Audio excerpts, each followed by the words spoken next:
Dios habla hoy a tu vida, un programa de la Iglesia Cristiana Interdenominacional Presbiterio Colima, Michoacán. Sean todas y todos bienvenidos. ¡Comenzamos! Pasaría el tiempo así, sin querer nada más que escucharte hablar. Buenas tardes, hermanos y amigos que nos ven a través de la página de Facebook y del canal de YouTube del Presbiterio Colima, Michoacán. Sean bienvenidos en esta tarde a una transmisión más de su programa, Dios habla hoy a tu vida.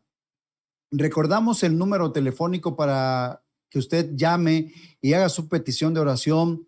Es al 314-35-340-84. Vía WhatsApp y Telegram estaremos atendiéndole cordialmente. Hoy se encuentra con nosotros nuestro hermano, el pastor Gamaliel Gutiérrez Mendoza, a quien agradecemos su presencia en este programa. Bienvenido, pastor Gamaliel. La paz de Dios, hermano Hernán. Es un gusto y una bendición poder participar en este programa. Un saludo afectuoso a nuestros amigos y hermanos que nos siguen a través de redes sociales y de la radio. A usted, amigo, que está allí detrás de esa pantalla, detrás de ese radio. Dios le bendiga abundantemente. Un gusto tenerle aquí, pastor Gamaliel. Le pido de favor, nos guíen una oración para poner en manos de nuestro Dios al auditorio que nos acompaña en esta tarde. Vamos a orar, hermanos. Amén. Padre Celestial, bendecimos y glorificamos tu nombre. Te damos gracias que nos permites estar reunidos a través de esta tecnología. Gracias, Padre, por nuestros hermanos que colaboran en esto. Gracias por nuestros amigos que se conectan. Gracias, Padre, por tu ayuda. Bendito Dios, pedimos tu gracia y tu asistencia en esta programación, particularmente el día de hoy. Suplicamos que bendigas, Dios mío, al auditorio, toda persona que se conecte, que escuche esta programación. Señor, que sea de mucha bendición para su vida y des una palabra, la palabra que necesitan. Sobre todo, Padre, que el evangelio sea predicado, que el nombre de tu Hijo Jesucristo sea dado a conocer, Padre Celestial. Que tenga mucho alcance esta programación, llegue a toda persona que lo necesita. Suplicamos, Dios mío, tú seas con nosotros. Gracias, maravilloso Dios. Bendecimos y glorificamos tu nombre, Padre Santo. En el nombre de Jesucristo te lo pedimos todo. Amén. Gracias, pastor Gamaliel.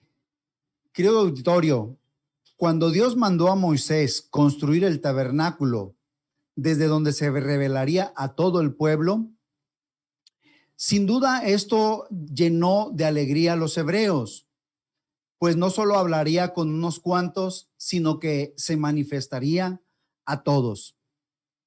En el libro de los Hebreos relata lo que había en el tabernáculo. Algunas de estas cosas pasaron posteriormente al templo. Leo porque en virtud de lo que hoy estaré dando lectura, el tema, recordemos el tema general, yo soy el camino, la verdad y la vida, con fundamento en San Juan 14:6. Pero esta semana el tema es ¿qué había detrás del velo? Para lo cual leo Hebreos 9, versos del 2 al 5. Porque el tabernáculo estaba dispuesto así. En la primera parte, llamada el lugar santo, estaban el candelabro, la mesa y los panes de la proposición. Tras el segundo velo estaba la parte del tabernáculo llamada el lugar santísimo, el cual tenía un incensario de oro y el arca del pacto cubierta de oro por todas partes, en las que estaba una urna de oro que contenía el maná, la vara de Aarón que reverdeció y las tablas del pacto. Y sobre ella los querubines de gloria que cubrían el propiciatorio, de las cuales cosas no se puede ahora hablar en detalles. Interesante el hecho que Dios les hablaba desde el lugar santísimo, al que solo podía entrar el sumo sacerdote una sola vez al año. Por ello, Pastor Gamaliel, pregunto, ¿qué es lo que hacía especial ese lugar y cómo es que se manifestaba Dios allí? Sí, hermano Hernán, sin duda que es muy interesante y muy significativo que Dios lo hiciera así. Dios ha hablado muchas veces al pueblo de Israel y a los hombres y de muchas maneras. En este caso lo hizo a través de teofanías. También podemos percatarnos que otra forma en que Dios ha hablado, por decirlo así, es a través de simbolismos, refiriéndonos en este caso al tabernáculo con todo lo que su aparato, pues. El tabernáculo con sus elementos era figura y sombra de las cosas celestiales. Hebreos 8:5 así lo dice, como se le advirtió a Moisés, que sería modelo de lo que se le mostró a Moisés. Es importante también saber, antes de contestar la pregunta, que el tabernáculo se encontraba rodeado de una serie de vallas, un sistema de separaciones, divisiones y cubiertas que tenían un significado.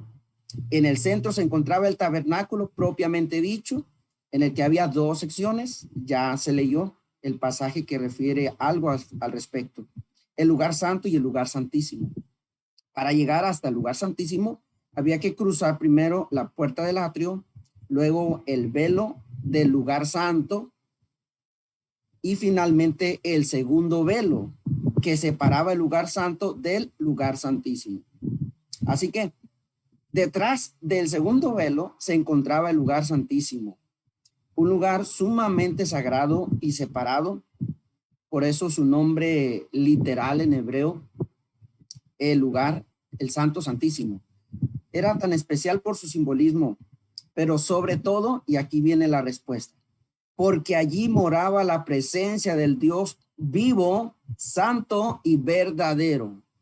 O sea, de una forma particular, Dios se manifestaba allí, le plació, así lo dice la escritura en Éxodo 25:8. Harán un santuario para mí y habitaré en medio de ellos. Así que estar en ese lugar implicaba estar en la presencia de Dios cara a cara. Y bueno, en este lugar también se encontraba el arca del pacto, un tipo de la presencia de Dios, de su trono y de Jesucristo mismo. Leemos en Éxodo 26:33, y meterás allí del velo adentro el arca del testimonio, y aquel velo os hará separación entre el lugar santo y el santísimo.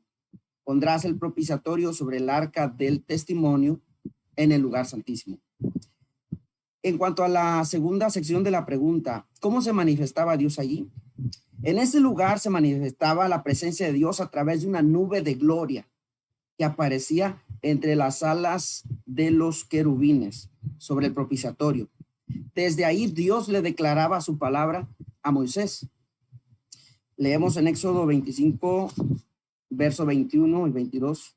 Y pondrás el propiciatorio encima del arca, y de allí me declararé a ti, y hablaré contigo de sobre el propiciatorio, de entre los dos querubines que están sobre el arca del testimonio, de todo lo que yo te mandare para los hijos de Israel. Eso es lo que podemos responder a esa pregunta. Muchas gracias, Pastor Gamaliel. Cuando Cristo fue crucificado, de los sucesos inexplicables o milagrosos que ocurrieron fueron las tinieblas a plena luz del día, tumbas abiertas, un terremoto, y el velo precisamente del templo fue rasgado. ¿Qué es lo que Dios estaba diciendo con esto último? Es decir, que el velo se rasgó. Maravilloso, hermano Hernán, esta pregunta crucial y muy relacionada. ¿Qué es lo que Dios estaba diciendo con esto último? primer lugar, necesitamos ver que Dios le indicó a Moisés que hiciera un velo de azul, púrpura, carmesí y lino torcido, que sería hecho de obra primorosa, el cual se pondría sobre 4 columnas de madera de acacia cubiertas de oro, sobre basas de plata. De esta manera, el velo, en función de las 4 columnas, formaba 3 secciones que significaban la plenitud de la deidad habitando en Cristo. El velo, un símbolo o tipo de Jesucristo. Entonces, en él habita corporalmente la plenitud de la deidad y representa también que Dios es uno en sustancia y 3 en cuanto a persona. Digo esto porque nos va a ayudar a entender lo que Dios quería decirnos con el hecho de que el velo se haya rasgado de arriba a abajo por la mitad.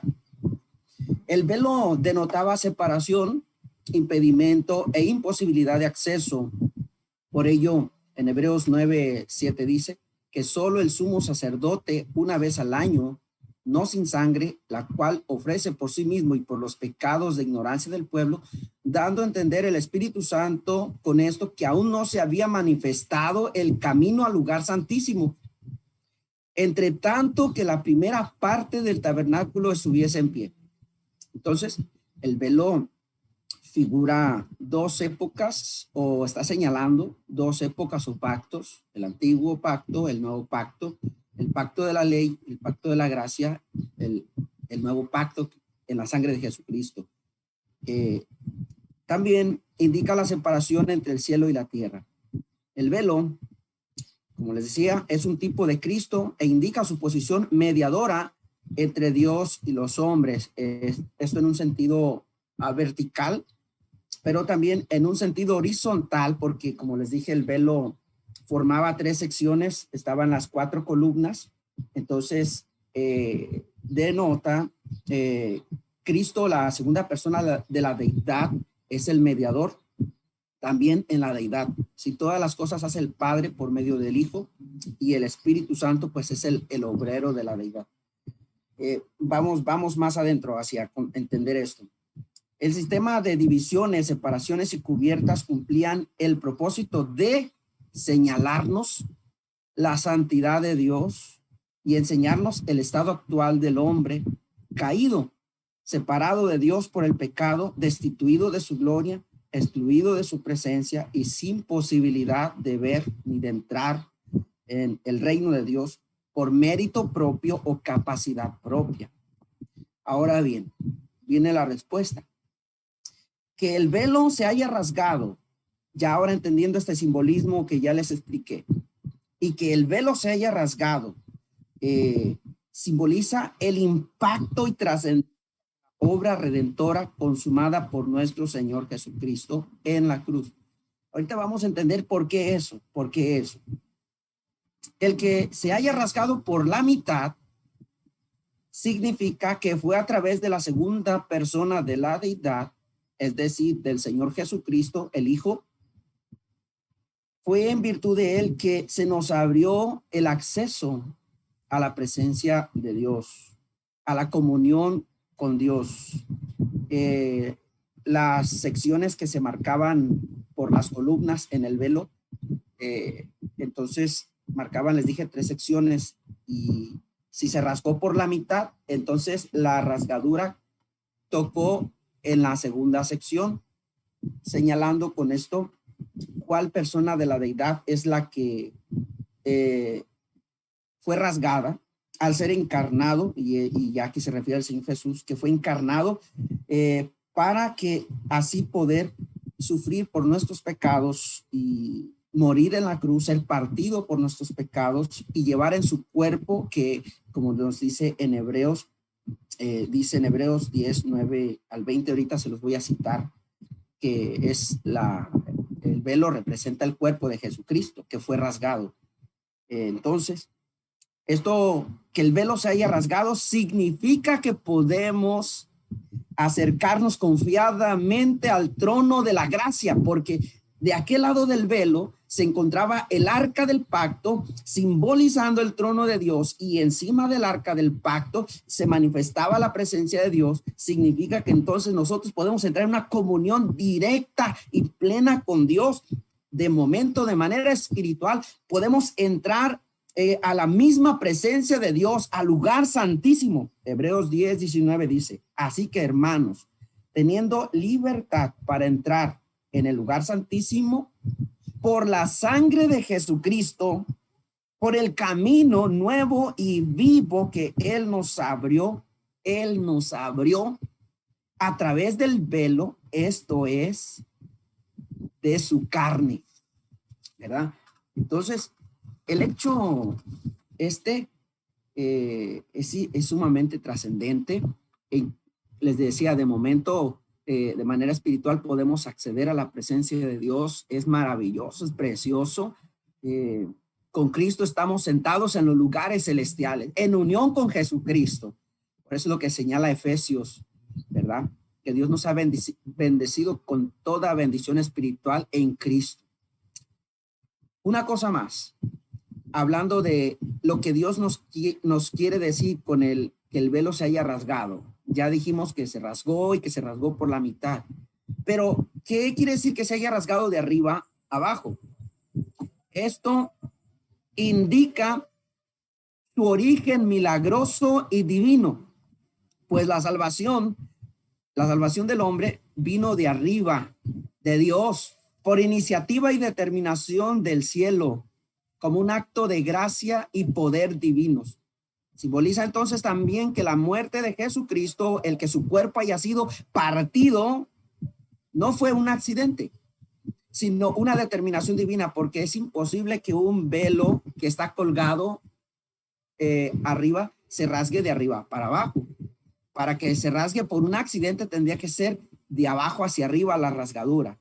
Entonces, el sacrificio del Señor Jesús fue una determinación divina, algo planeado desde la eternidad. No fue algo que el hombre le infligió a Jesucristo de manera directa, sino algo que Dios lo había anticipado, que su Hijo fuera entregado en manos de pecadores para así cumplir el propósito de Dios. Y pues eso es lo que Dios nos quería decir, entre otras cosas, con el hecho que el velo se haya rasgado de arriba a abajo.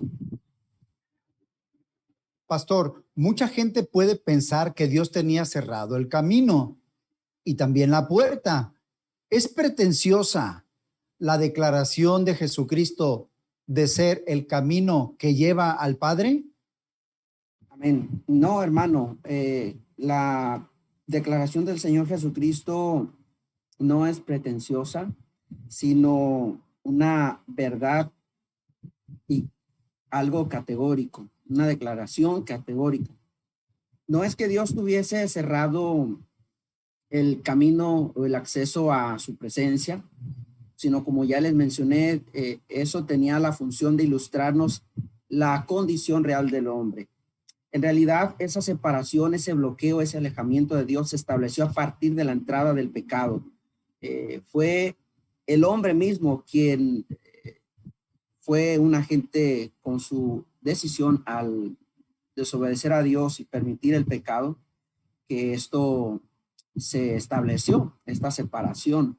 Pero Dios nunca ha querido eso. De hecho, antes de crear al hombre, Dios anticipó, planeó la forma de volverlo a traer a su presencia en un proceso de salvación y restauración que Dios ha venido realizando.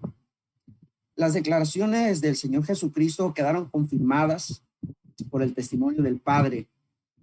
Que Él dijera que Él es el camino que lleva al Padre, es avalado por la persona que Él es, por su cualidad, sus milagros, su resurrección, así como por la obra del Espíritu Santo que actualmente está convenciendo de pecado. Jesucristo es la puerta, porque por medio de Él se entra la salvación. Es el camino, porque al unirnos a Él y a través de Él llegamos al Padre. Es la verdad, porque al venir a Él, andar en Él, creer en Él, al permanecer en su palabra, conocemos la verdad y esta nos liberta. Jesucristo es la vida porque Dios es vida. Y bueno, el Hijo de Dios, que es justo, perfecto, verdadero, pues con toda propiedad puede afirmar esta verdad. Es también llamativo o interesante ahorita a propósito de esta pregunta, algo que se sabe o se dice en cuanto a los tres accesos hacia el camino, o sea, hacia el lugar santísimo, las tres puertas que había que cruzar en el transcurso, en el recorrido al lugar santísimo. Se dice que la puerta del atrio se llamaba el camino, la puerta, el primer velo se llamaba la verdad y el segundo velo la vida. Y pues entonces con esto parecería más que pretenciosa la afirmación del Señor Jesús, pero no es pretenciosa, sino es una revelación de la realidad. Pastor Gamaliel, si Juan el Bautista fue precursor de Cristo aquí en la tierra, ¿Jesucristo lo fue de nosotros en el cielo? ¿Es una libre entrada para todos? Sí, hermano. Efectivamente, el Señor Jesucristo es nuestro precursor en todos los sentidos de su persona y toda la obra que él hizo.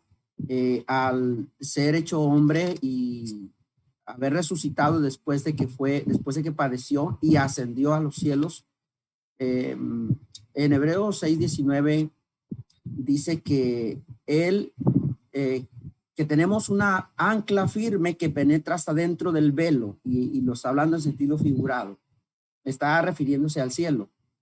Dice, donde Jesús entró por nosotros como precursor. Entró por nosotros como precursor, quiere decir que después de él accederemos también nosotros. Y hace un momento yo les decía que actualmente podemos acceder de manera espiritual, pero llegará el momento en que cuando Dios redima nuestro cuerpo y seamos transformados en gloria, también seamos arrebatados y llevados a la gloria. Y también entonces ya, ahora sí, accederemos con el Señor Jesucristo. Él es precursor porque es el primer hombre que entró a los cielos con cuerpo glorificado. Hebreos 9:24 dice, porque no entró Cristo en el santuario hecho de mano, figura del verdadero, sino en el cielo mismo, para presentarse ahora por nosotros ante Dios.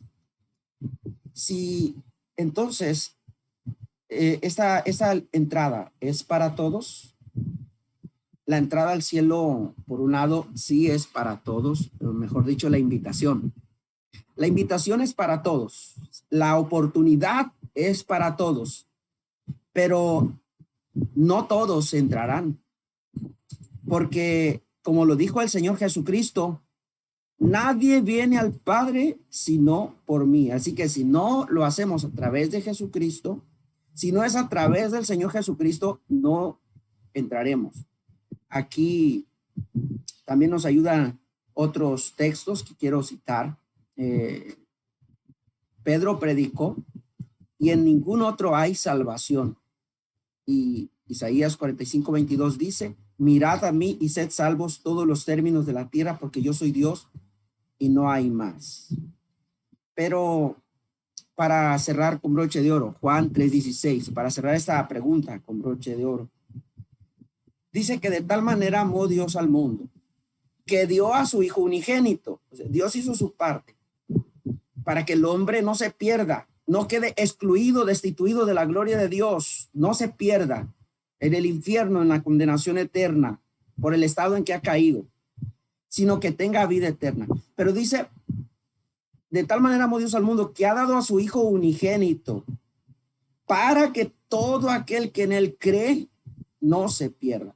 Dios hizo la parte, estableció la solución, la medicina a nuestro problema para que nos la apliquemos. ¿Cómo nos la aplicamos? Creyendo en Jesucristo. Entonces, esa expresión incluye a todos, pero excluye a los que no creen. porque dice, todo el que en él cree no se pierda.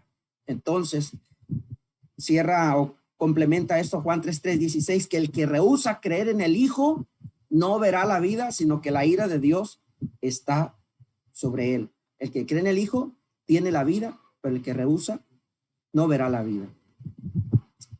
Eso respondemos a esa pregunta, hermanos. Pastor Gamaliel,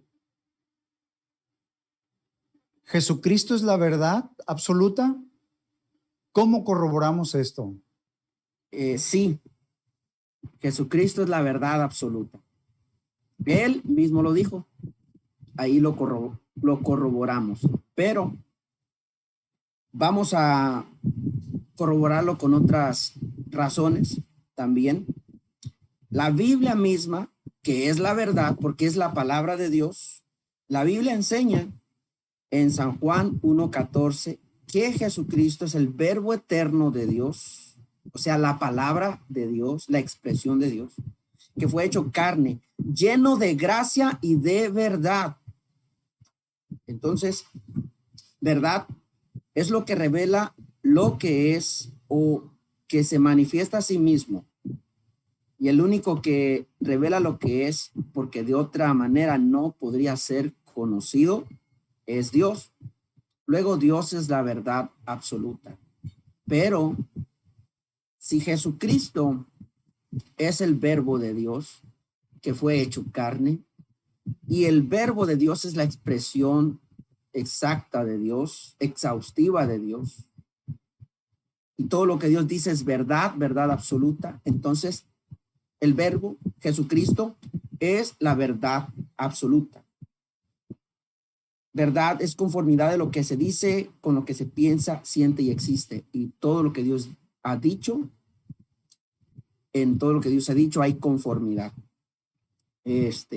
Por otro lado, Juan 1:18 dice, a Dios nadie le ha visto jamás. El unigénito Hijo que está en el seno del Padre, Él le ha dado a conocer. Luego, Jesucristo es verdad. Si el Hijo nos revela al Padre, si el verbo es la eterna expresión exacta de Dios que fue hecha carne, entonces Jesucristo es la verdad absoluta. Finalmente, Pastor Gamaliel, ¿cómo tener la seguridad de que el camino que he elegido me llevará al cielo? Buena pregunta. Importante pregunta que todo ser humano debe de hacerse. ¿Por qué? Esto no es algo en lo cual nos podemos dar el lujo de equivocarnos. Esto de saber o de tener la seguridad no se trata de impresiones, sino de convicciones, pero también de evidencias y de razones, bases seguras, claras. ¿Cómo saber? ¿Cómo tener entonces la seguridad? Diremos a esto que si es conforme a la Biblia, es correcto. ¿Por qué? Porque la Biblia es la palabra de Dios. Y la palabra de Dios es nuestra garantía, porque lo que Dios ha dicho es verdad y Dios no se equivoca. Dios es amor, Dios es fiel, Dios es sabio, Dios es perfecto. Y si Él lo ha dicho, es seguro. Hebreos 6:18 dice, para que por dos cosas inmutables en las cuales es imposible que Dios mienta, tengamos un fortísimo consuelo los que hemos acudido para asirnos de la esperanza puesta delante de nosotros, la cual tenemos como segura y firme ancla del alma y que penetra hasta dentro del velo. O sea, la seguridad que tenemos trasciende hasta el cielo mismo. Es una esperanza que tenemos, no es una esperanza que nos va a avergonzar, que nos va a defraudar. Dios no nos va a quedar mal. Dios no miente. Entonces, Jesucristo, por otro lado, es esa palabra misma, pero en persona y en carne. La Biblia es la palabra escrita, la palabra de Dios, donde debemos consultar para yo saber si el camino en el que yo ando, debo de ver que la Biblia lo señale. En Jeremías 6:16 pregunta.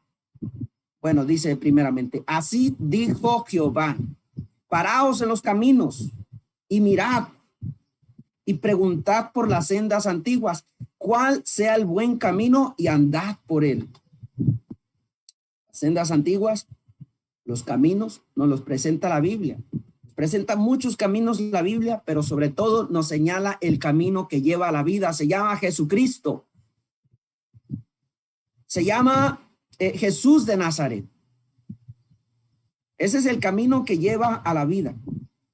Por eso Jesús mismo también lo dijo, yo soy el camino que lleva al Padre. O sea, parafraseado. Este tema o esta pregunta tiene mucha relación con el tema pasado que se vio en cuanto a camino de muerte. Proverbios 14:12.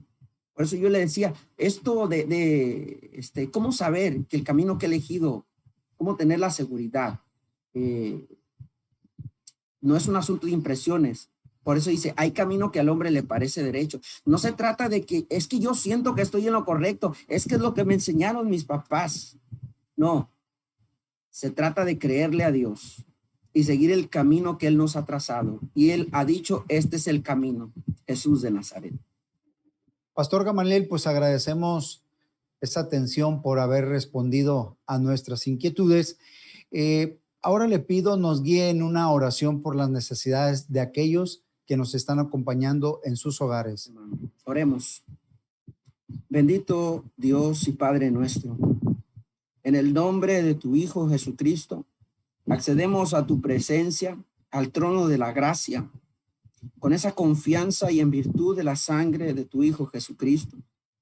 Señor Padre, para pedirte sanidad y salud por los enfermos, por aquellos hermanos que han estado pasando problemas de salud, de cáncer, de alguna complicación en su salud, Padre, en su estómago, tal vez han estado enfermos, nuestro hermano Bruno, Padre, obra sanidad. Te rogamos en el nombre de Jesucristo, extiendas tu mano de poder. Señor, también te pedimos por los que no tienen trabajo, por los que han sido despedidos de su trabajo, que están pasando problemas económicos, que les socorras, que les ayudes, que les traigas, Padre, provisión. Suplicamos, Padre, por los que están pasando problemas familiares, problemas emocionales. Consuele sus corazones. Suplicamos por los matrimonios que permanezcan unidos y que echemos mano de los beneficios que nuestro Señor Jesucristo logró en la cruz. Da fortaleza al corazón afligido, al corazón cansado. Da esperanza, Dios mío, porque tenemos esperanza, una esperanza segura. Así que bendito Dios, también te pedimos salvación por aquellos que no han entrado a la vida a través de Jesucristo, a esa comunión contigo, Dios mío. Permítenos permanecer cada día más cerca de ti, Padre Celestial, por los méritos de nuestro Señor Jesucristo. Gracias, buen Dios y Padre nuestro, en el nombre de Jesucristo. Amén. Pastor Gamaliel Gutiérrez Mendoza, agradecemos su visita. Es un gusto haberle tenido hoy y pues desearle que Dios le bendiga. Gracias, hermano Hernán. Es un gusto y ha sido una bendición poder participar. A nuestros amigos que nos vieron o que se conectarán, les recomendamos que pues hagamos de la Biblia nuestro manual, nuestro mapa, nuestra lámpara, nuestra única regla de fe y conducta, que ajustemos nuestra vida a ella y que vengamos a Jesucristo. No olvidemos que Él es el camino al Padre. No busquemos más caminos, solo por medio de Él, por su sangre, por su justicia, por la fe en Él, tenemos acceso a Dios, a la vida y al cielo. Nuestros pecados fueron ya pagados. Acerquémonos con seguridad y confianza. No esperemos más. Volvamos a Dios. Querido auditorio, agradecemos que haya estado con nosotros en este día. Recordamos, usted tiene una cita el próximo sábado, 5 de la tarde, a través de la página de Facebook y del canal de YouTube del Presbiterio Colima, Michoacán. Le recordamos, háganos llegar sus peticiones de oración al 314-353-4084. Vía Telegram y vía WhatsApp, ahí estaremos atendiéndole cordialmente. Recordamos las transmisiones martes 6 de la tarde. Hubo un cambio de horario los días jueves, es a las 7 de la tarde.